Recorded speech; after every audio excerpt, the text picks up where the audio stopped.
नमस्ते everyone. आपणा सर्वांचं सस्नेह स्वागत आहे दापोली किनारा या आपल्या यूट्यूब चॅनलमध्ये. तिळगुळाची स्वादिष्ट आणि खुसखुशीत अशी चिक्की बनवली आहे, जी लहान मुलांपासून अगदी वयस्कर माणसंसुद्धा अगदी खाऊ शकतील अशी इतकी ही खुसखुशीत चिक्की बनली आहे आणि तेवढीच स्वादिष्टसुद्धा ही चिक्की बनली आहे. तिळगुळ आणि आणखीन एक पदार्थ वापरून ही स्वादिष्ट आणि खुसखुशीत चिक्की आपण बनवली आहे. तीळ, गूळ, शेंगदाणे, खोबरं किती पौष्टिक आहेत हे आपल्या सर्वांना माहीतच आहे. या पदार्थांचा वापर आपण रोजच्या जेवणातसुद्धा करतच असतो. स्पेशली हिवाळा आला की तीळ आणि गुळाचे वेगवेगळे पदार्थ आपण बनवत असतो. तसेच मकर संक्रांतीच्या निमित्ताने तीळ आणि गुळाचे लाडू किंवा तिळगुळाच्या वड्या या घराघरात आवर्जून बनवल्या जातात. आज आपण तिळगुळाच्या पौष्टिक आणि खुसखुशीत अशा वड्या बनवणार आहोत. तिळगुळाची वडी बनवण्यासाठी साहित्य काय घेतलं आहे ते सर्वप्रथम आपण पाहूया. मी इथे 1/2 किलो तीळ, 150 ग्राम शेंगदाणे, 100 ग्राम सुकं खोबरं, 500 ग्राम गूळ आणि थोडेसे ड्रायफ्रूट कट करून घेतलेले आहेत.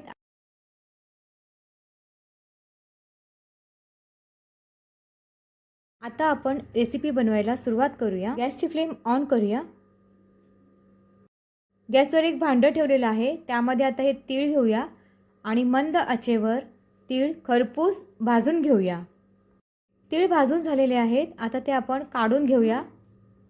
हे बघा, खूप छान रंगावर खरपूस तीळ भाजून घेतलेले आहेत. आता शेंगदाणे पण मंद आचेवर छान खरपूस भाजून घ्यायचे आहेत. शेंगदाणे पण खरपूस छान भाजून झालेले आहेत. आता आपण किसून घेतलेलं सुकं खोबरं छान मंद आचेवर भाजून घेऊया. सुकं खोबरंसुद्धा आपल्याला छान खरपूस असं भाजून घ्यायचं आहे. सुकं खोबरंसुद्धा छान भाजून झालेलं आहे. आता ते आपण काढून घेऊया. मिक्सरचं एक भांडं घेतलं आहे. आता त्यामध्ये भाजून घेतलेले तीळ घेणार आहे आणि त्याची छान भरड करून घेणार आहे मिक्सरमध्ये. भरड करते वेळी मिक्सरचं बटन चालू बंद करून आपल्याला ही भरड करून घ्यायची आहे. थोडेसे तीळ आपण बाजूला ठेवून देणार आहोत. ते आपल्याला नंतर लागणार आहे. भाजलेले सुकं खोबरं आहे त्याचीसुद्धा मिक्सरमध्ये पूड करून घ्यायची आहे.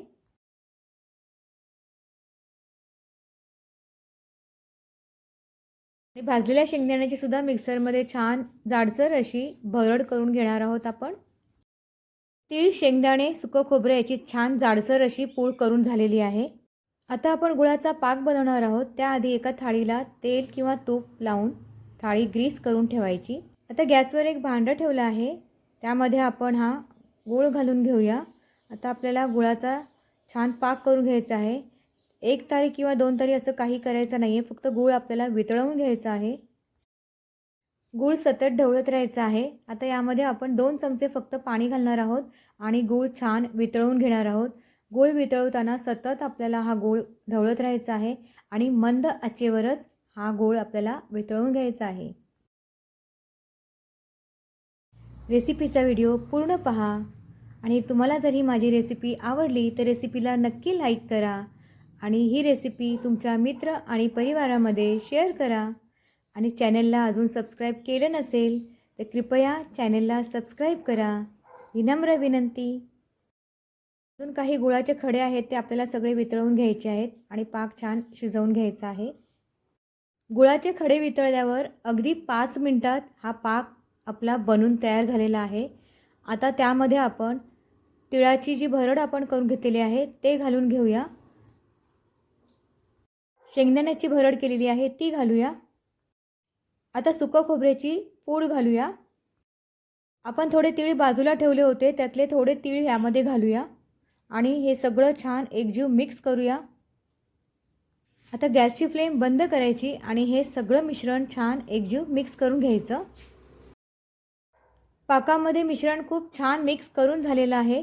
आता आपण या थाळीवर ना थोडेसे तीळ पसरवून घेऊया. हे बघा, आता या थाळीमध्ये हे सगळं मिश्रण ओतून घेऊया. सगळं मिश्रण आपण काढून घेणार आहोत या थाळीमध्ये. वाटीला तेल किंवा तूप लावून घ्यायचं आणि वाटीच्या सहाय्याने हे मिश्रण छान थाळीमध्ये पसरून घ्यायचं. थाळीमध्ये मिश्रण छान पद्धतीने असं पसरून झालेलं आहे. आता आपण हे उरलेले तीळ आहेत ते यावर असं घालून घेऊया.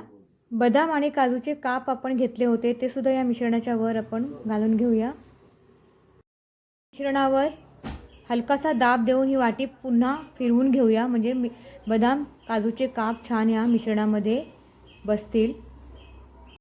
मिश्रण गरम असतानाच आपल्याला हव्या असलेल्या आकारात आपण या वड्या कापून घ्यायच्या. मिश्रण जास्त घट्ट झालं की वड्या कापल्या जाणार नाहीत. तीळ, गूळ आणि खोबरं याच्या स्वादिष्ट पौष्टिक अशा वड्या बनून तयार आहेत. तुम्हीसुद्धा नक्की बनवा. तुम्हाला आणि तुमच्या परिवाराला या वड्या नक्कीच आवडतील. थँक्यू.